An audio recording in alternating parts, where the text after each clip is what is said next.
और हिस्ट्री को भी ऐसे पढ़ना है जैसे आप सब पहलुओं को साथ में लेकर के पढ़े।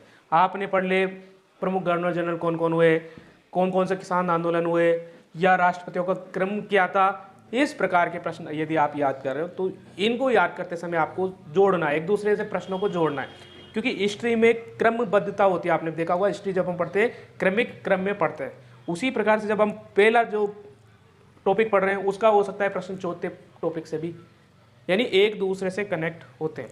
तो आपको जब भी पढ़ना है हिस्ट्री को तो पढ़ना नहीं है, रटना नहीं है, समझना है। यदि आप हिस्ट्री को समझ गए तो इसका मतलब आपको यहाँ से अच्छा खासा स्कोर हो जाएगा आपका। ठीक है, हिस्ट्री के जितने भी क्वेश्चन हैं उनको आपको समझना है, एक दूसरे क्वेश्चन को मिला करके समझना है, और इसको ऐसे पढ़ना है जैसे आपको पूरा क्रमिक विकास पढ़ना है, ये मान के चलिए।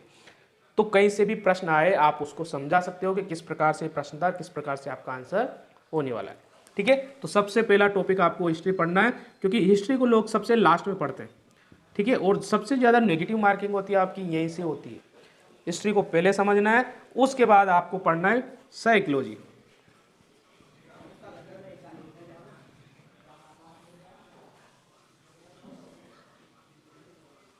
क्योंकि यहाँ से भी अच्छे खासे मार्क्स आपको मिलना है। दोनों टॉपिक सेम चलते हैं। साइकोलॉजी को भी जहाँ तक आप नहीं समझोगे यहाँ से भी प्रश्न हल नहीं कर पाओगे, क्योंकि यहाँ पर जो सीधे प्रश्न पूछे जाते हैं बहुत कम होते हैं। यहाँ पर जो प्रश्न है बिल्कुल उदाहरण देके आपसे पूछे जाते हैं या सिद्धांत पूछे जाते हैं, बाकी वो आपके लिए बिल्कुल अलग होते हैं। तो यहाँ पर यदि साइकोलॉजी को पढ़ना है तो समझते हुए इसको भी पढ़ना है।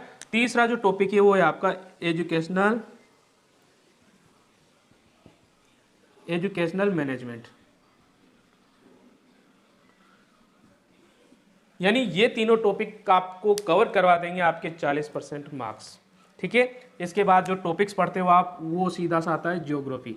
जहाँ से आप स्टार्ट करते हो ना उसको 4th नंबर पे आपको लेना है कि नहीं मुझे ज्योग्राफी के भी क्वेश्चन, क्योंकि यहाँ से जो ज़्यादातर प्रश्न होते हैं ईजिली आपको आ जाते हैं। यानी इसको आप हिस्ट्री से शुरुआत कीजिए, हिस्ट्री को साइकोलॉजी, एजुकेशन मैनेजमेंट, फिर ज्योग्राफी, फिर आपका आ जाता है हिंदी और मैथ्स।